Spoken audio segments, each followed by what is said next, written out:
Hello aspirants welcome to Odisha job cracker ना कौन SCW exam रो प्रिलिम्स डेट आसी जाइए जोटा कि हेबाकु जाउची हमर केबे ना 16 फेब्रुआरी तो एई आज हमर भिडियो रे ना लास्ट 30 डेज रो प्लान विषय रे डिस्कशन करबा केमिति कोन पढिबा आउ देन हमर जोटा हेले हमर सिलेबस देइची ऑफिशियल साइट रे एंड प्रीवियस ईयर क्वेश्चन गुडा को एनालिसिस करबा तारो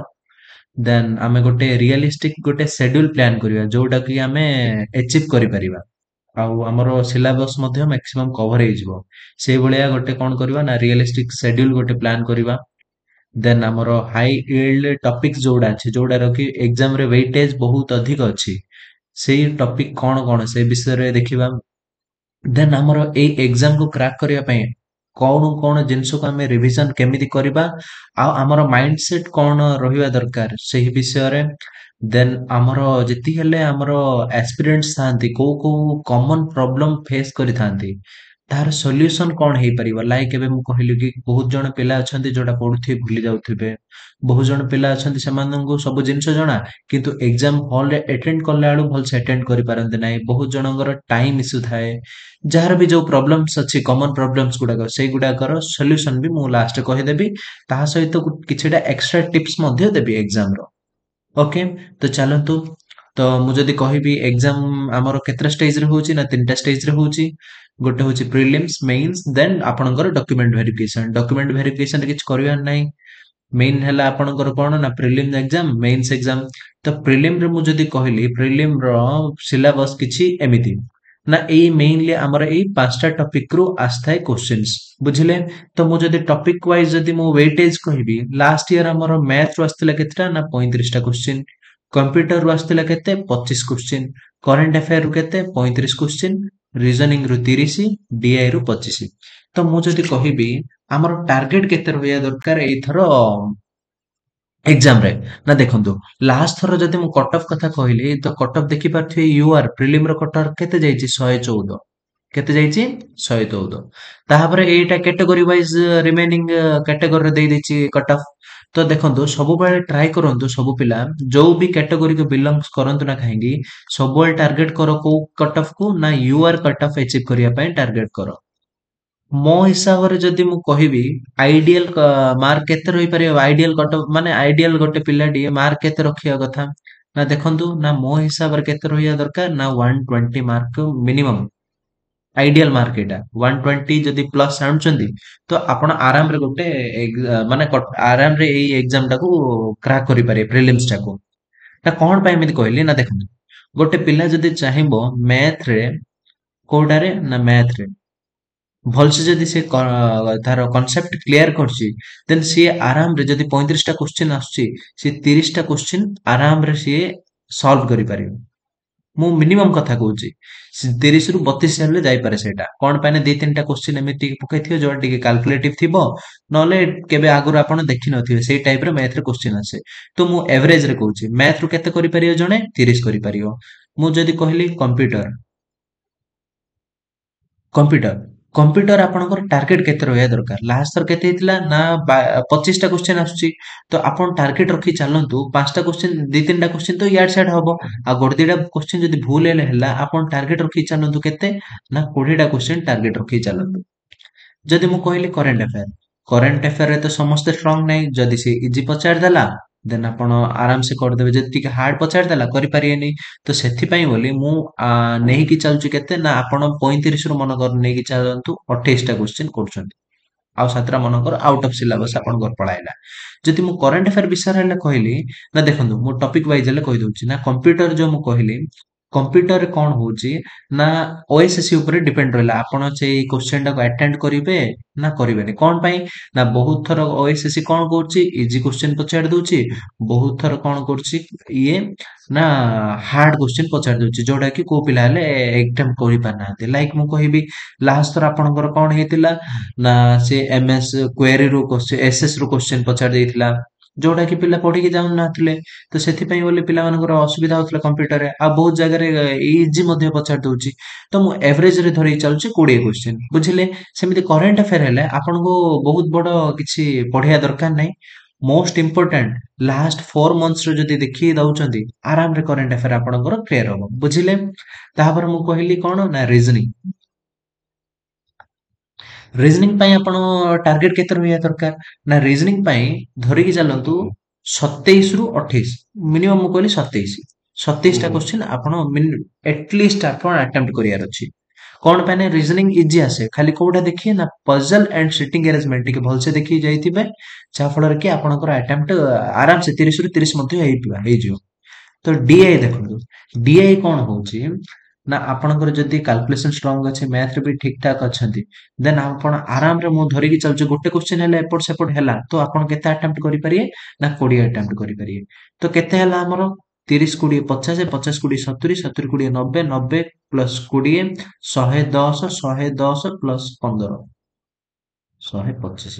देखो मु मिनिमम नै कि चलले मोर केता होची 120 प्लस आछि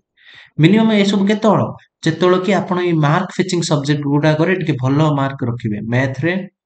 रीजनिंग रे डीए रे आ कंप्यूटर करंट अफेयर तो मु देखंतु कमे कि आगा पकेछि बुझि पारले तो एटा आपनकर टारगेट रहिया दरकार 120 प्लस बुझिले एटा प्रीवियस ईयर कट ऑफ आपनकर प्रीलिम कट ऑफ एटा मेंस रो एटा फाइनल एटा बुझि पारले तो जानंतु एति मन रखि दांतु ए जो 150 मार्क रो ए जो कट ऑफ जीवो एटा ओनली कोन ना ओनली क्वालिफाइंग इन नेचर आपनक ए जो फाइनल मेरिट बनियो एथिरे ए क्वालिफाइंग मार्क रो किछि योगदान नाही बुझि पारले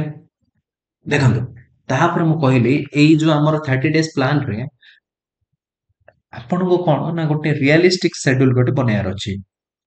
अनरियलिस्टिक बनांतु नाही कोन पाइना बहुत जण पिला कोन करथांती तांकर पोटेंशियल जेतिकी ताहाडो बड़ टार्गेट बनि दैथि जोडा फलर कि तांकर अचीव होबनी डिमोटिवेट हे जिवे तो सेति पई आपनको कोन करियार अछि ना रियलिस्टिक टार्गेट गोटे प्लान करियार अछि तो रियलिस्टिक प्लान गोटे मु कोन करछि ना ऑलरेडी ए प्लान टा मु बने दैछि এই ପ୍ଲାନ୍‌ଟା ଅନୁସାରେ ଆପଣ ଯଦି ଫଲୋ କଲେ ମୁଁ ଡେ 1 ଡେ 2 ନେଇକି ଡେ 32 ଯାଏଁ ଏକ୍ସାମ ଡେ ଯାଏଁ ମୁଁ ଗୋଟେ ପ୍ଲାନ୍ ବନେଇ ଦେଇଛି ମ୍ୟାଥ କମ୍ପ୍ୟୁଟର ରିଜନିଂ ଆଉ ଡିଆଇ ଆଉ ଯୋଉ ଆମର କରେଣ୍ଟ ଆଫେୟାର ରହିଲା ସେଇଟା ଆମର ଡେଇଲି ବେସିସରେ ଆମର ଟେଲିଗ୍ରାମ ଚ୍ୟାନେଲରେ ଆସିଯିବ ବୁଝିପାରିଲେ ତ ଏଇଟା ରହିଲା ଆପଣଙ୍କର ସେଡ୍ୟୁଲଟା କୋଉ ହିସାବରେ ଆପଣ ପଢିବେ ତାହା ସହିତ କଣ ହବ ନା ଦେଖନ୍ତୁ ଏଇଟା ତ ରହିଲା ଆପଣଙ୍କର ସେଡ୍ୟୁଲଟା ଆପଣ ଏଇଦର ଏଇଟା ଆପଣ ଅନୁସାରେ ହେଲେ ପ୍ରିପେୟାର କରିପାରିବେ ୟାର ପିଡିଏଫ୍ ଆପଣଙ୍କୁ ଟେଲିଗ୍ରାମରେ ଆମର ମୁଁ ଅପଲୋଡ କରିଦେଇଛି ସେଇଠି ଡାଉନଲୋଡ କରିପାରିବେ ଅଦରୱାଇଜ ଏଇ ସହିତ ଏଇ ଆମର ସେଡ୍ୟୁଲ ପ୍ଲାନକୁ ଆପଣ ଯଦି ଫଲୋ କରିବାରେ କିଛି ହେଲେ ମାନେ ପ୍ରୋବ୍ଲେମ ହଉଛି ବହୁତ ଜଣ ବିଗିନର୍ସ ପିଲା ଥିବେ ଜାଣିପାରିବେନି ସେଥିପାଇଁ ବୋଲି କଣ ହଉଛି ଆମେ ଗୋଟେ ପେଡ୍ ଗ୍ରୁପ କରିଦେଇଛୁ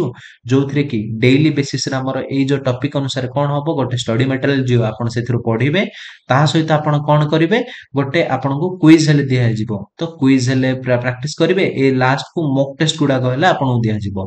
ତ ବୁଝିପାରିଲେ ଏଇଟା ହଉଛି ଆମର କିଛି ରିଭିଜନ ପ୍ଲାନ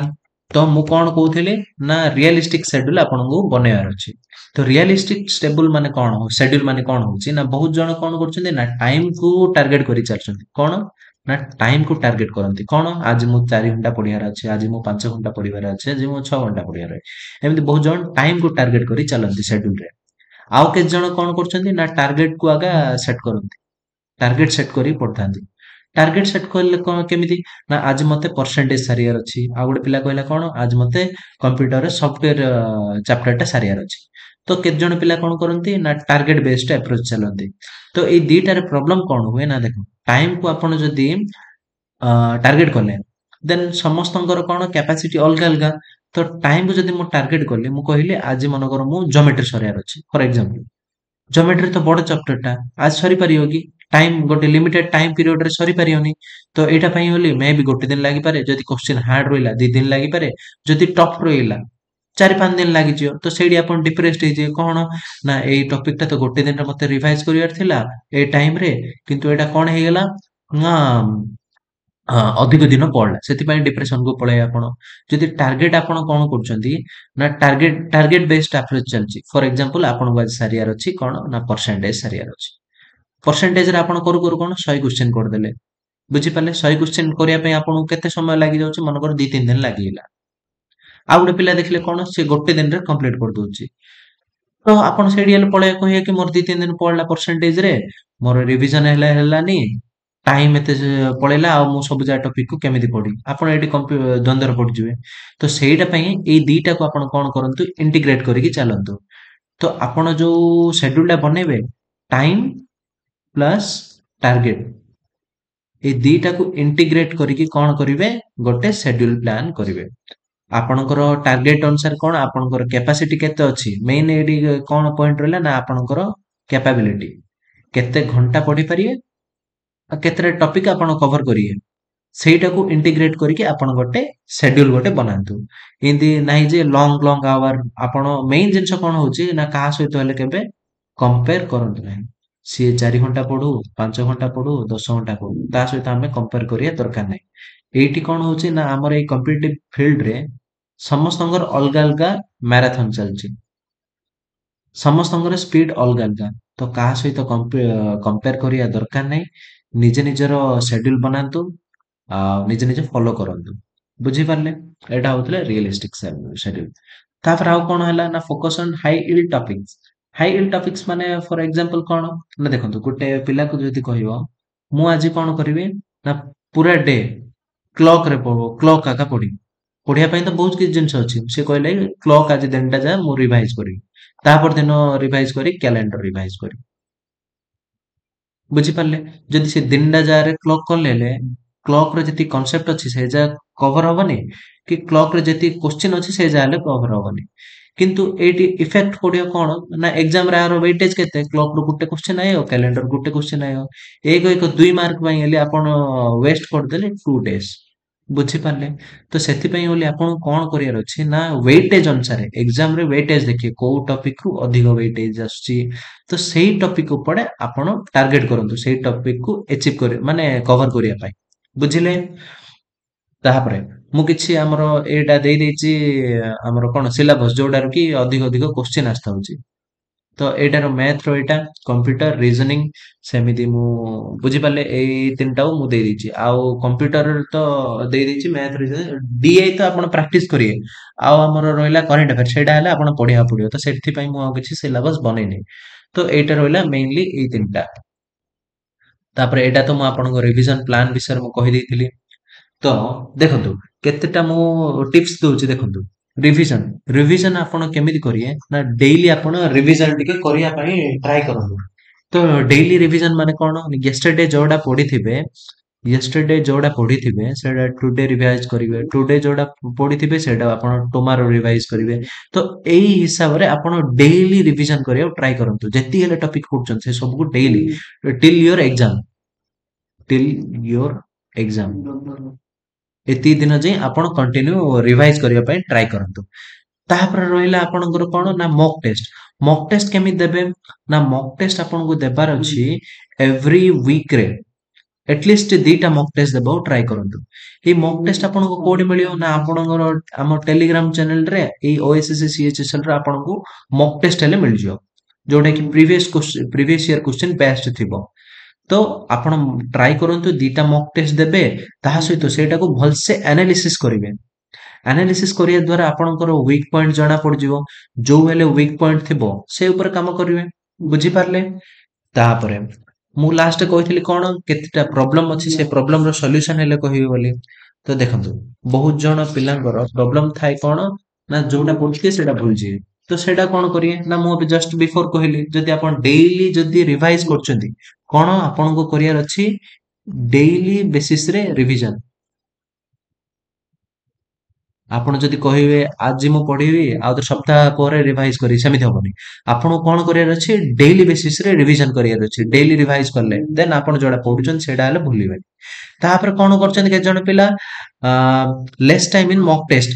ଟେଷ୍ଟ ଦେଲା ବେଳେ କଣ କହୁଛନ୍ତି ସେମାନଙ୍କର ଟାଇମ ସର୍ଟେଜ ହୁଏ ମକ୍ ଟେଷ୍ଟ ଦେଲା ବେଳେ ଟାଇମ ରେ ସର୍ଟେଜ ହୁଏ ଦେନ ସେଇଠି କଣ କରିବେ ନା ଦେଖନ୍ତୁ ମକ୍ ଟେଷ୍ଟରେ ଯଦି ଟାଇମ ସର୍ଟେଜ ହଉଛି କୋଉ କୋଉ ଜାଗାରେ ସର୍ଟେଜ ହବ ମ୍ୟାଥ ଅର ରିଜନିଂ ଅର ଡିଆଇ ତ ଏଇ ତିନିଟାରେ ଯଦି ହଉଛି ଦେନ କଣ କରିବେ ଆପଣ ସେକ୍ସନାଲ ମକ୍ ଦେବା ପାଇଁ ଟ୍ରାଏ କରନ୍ତୁ ସବୁବେଳେ ମକ୍ ମ୍ୟାଥରେ ସେକ୍ସନାଲ ମକ୍ ଦେଲେ ରିଜନିଂ ରେ ସେକ୍ସନାଲ ମକ୍ ଦେଲେ ଡିଏ ରେ ସେକ୍ସନାଲ ମକ୍ ଦେଲେ ଦେନ ଆପଣଙ୍କୁ କଣ ହେଇଯିବ ନା ଆପଣଙ୍କର ଟାଇମ ଟା କମିବାର ଲାଗିବ ଯାହା ଫଳରେ କି ଟୋଟାଲ ଉପରେ ମକ୍ ଦେଲା ବେଳୁ ଆପଣଙ୍କୁ ମାନେ ଗୋଟେ ପର୍ଟିକୁଲାର ଟାଇମ ରେ ଆପଣ ଆଟେଣ୍ଡ କରିପାରିବେ ତ ଏଇ ସବୁ ପାଇଁ ହେଲେ ଆପଣଙ୍କୁ ଦରକାର କଣ ନା ରିଜନିଂ ମାନେ କଣ କାଲକୁଲେସନ କାଲକୁଲେସନ ଆପଣଙ୍କର ଷ୍ଟ୍ରଙ୍ଗ ହେଇଥିବା ଦରକାର। ବୁଝିପାରିଲେ? ତାପରେ ନେକ୍ସଟ ମୁଁ କହିଲି stress due to less preparation. Stress due to less preparation. ନା ଦେଖନ୍ତୁ, ଲାଷ୍ଟ ଟାଇମରେ କଣ ହେଇଥାଏ, ଆମେ ବହୁତ ଗୁଡାଏ ଜିନିଷକୁ ଯଦି ଲିଷ୍ଟ କରିବା, ବହୁତ ଗୁଡାଏ ଜିନିଷ କଭର ହେଇଥାଏ, ଆହୁରି ବହୁତ ଗୁଡାଏ ଜିନିଷ କଭର ହେଇନଥାଏ। ଆମର ଟେନସନ କୋଉଟା, ଯୋଉଟା କଭର ହେଇଛି ତା ଉପରେ ଟେନସନ ନାହିଁ, ଯୋଉଟା କଭର ହେଇନଥାଉଛି ତା ଉପରେ ଟେନସନ ଥାଉଛି। ତ ଦେଖନ୍ତୁ, ଆଉ ତ ରହିଲା ଆମ ପାଖରେ କେତେ ଦିନ, ନା ଆଉ ରହିଲା 30 ଦିନ। 30 ଦିନରେ ଆମକୁ କଣ କରିବାର ଅଛି, ନା ଏଇ ଯୋଉ ଟପିକ ଗୁଡା କଭର ହେଇନି, ତା ଭିତରେ ମୋଷ୍ଟ ଇମ୍ପୋର୍ଟାଣ୍ଟ ଯୋଉଟା ଯୋଉଟାରେ କି ଅଧିକ କୋଶ୍ଚିନ୍ ଆସୁଛି, ସେଇଗୁଡାକୁ ଆପଣ ଟଚ୍ କରନ୍ତୁ। ଏମିତି ବହୁତ ଗୁଡାଏ ଟପିକ କୁ ଆପଣଙ୍କୁ ଛାଡିବାକୁ ହେଲେ ପଡିବ। ଯଦି ସବୁ ଯାକ ପଢିବେ ବୋଲି କହିବେ ତ କିଛି ହେଲେ ହେଇପାରିବନି। ତ ଷ୍ଟ୍ରେସ୍ ନେବା କିଛି ଦରକାର ନାହିଁ। ଯେତିକି ହେଇଛି ଆପଣଙ୍କ ପାଇଁ ସଫିସିଏଣ୍ଟ। ଆଉ ଯେତିକି ରହିଯାଇଛି ସେ ଭିତରୁ ଆପଣଙ୍କର ମୋଷ୍ଟ ଇମ୍ପୋର୍ଟାଣ୍ଟ ଯୋଉଟା ସେଇଗୁଡା ହିଁ କଭର କରନ୍ତୁ। ଆଉ ବାକି ଯେତିକି ଅଛି ସେଇ ସବୁକୁ ଆପଣଙ୍କୁ ଛାଡିଲେ ହେଲେ ଚଳିବ। ବୁଝିପାରିଲେ? ତାପରେ ଏତିକି ଥିଲା ଆପଣଙ୍କ ପାଇଁ ଟିପ୍ସ। ତ ଆଇ ହୋପ କି ଆପଣ ବୁଝିଥିବେ। ତ ଆମ ହେଲେ ଆମର ଟେଲିଗ୍ରାମ ଚ୍ୟାନେଲରେ ଗୋଟେ ନୂଆ କୋର୍ସ ଗୋଟେ ଲଞ୍ଚ କରୁଛୁ, ଯୋଉଥିରେ କି ଆପଣଙ୍କର ଡେଇଲି ଆରାଉଣ୍ଡ 250 କୁଇଜ ପ୍ରାକ୍ଟିସ ହଉଛି ସେଇଠି। ତା ସହିତ ଆପଣଙ୍କୁ ପ୍ରିଲିମ୍ସର 10ଟା ମକ୍ ଟେଷ୍ଟ ମିଳୁଛି। ଆଉ ଯାହା ହେଲେ ଆପଣଙ୍କୁ ଷ୍ଟଡି ମେଟେରିଆଲ୍ସ ସେଇଗୁଡାକ ଦିଆଯାଉଛି। ଆଉ ଆପଣଙ୍କୁ ଯୋଉ ପୂର୍ବରୁ ଯୋଉ ଆମର ପ୍ଲାନ୍ ବିଷୟରେ କହିଥିଲି, ସେଡ୍ୟୁଲ ବିଷୟରେ, ତ ସେଇ ସେଡ୍ୟୁଲ ଅନୁସାରେ ହିଁ ଏଇ ସବୁ କ୍ଲାसेସ୍ ଆମର କୁଇଜେସ୍ ଆଣ୍ଡ ଷ୍ଟଡି ମେଟେରିଆଲ ସବୁ କିଛି ପ୍ରୋଭାଇଡ କରାହଉଛି। ତ ଯିଏ ବି ଚାହିଁବେ ଆମର ଟେଲିଗ୍ରାମ ଚ୍ୟାନେଲ ଜଏନ କରିପାରିବେ। ଆମର ଡିସ୍କ୍ରିପସନ ବକ୍ସରେ ତାର ଲିଙ୍କ ଅଛି, ବା ଟେଲିଗ୍ରାମ ଯାଇକି ସର୍ଚ୍ଚ ବି କରିପାରିବେ। ନା କଣ ନା ଓଡିଶା ଜବ୍ ଟ୍ରାକର। ବୁଝିପାରିଲେ? ତ ଥ୍ୟାଙ୍କ ୟୁ। ନେକ୍ସଟ ଭିଡିଓରେ ମିଶିବା। Bye bye.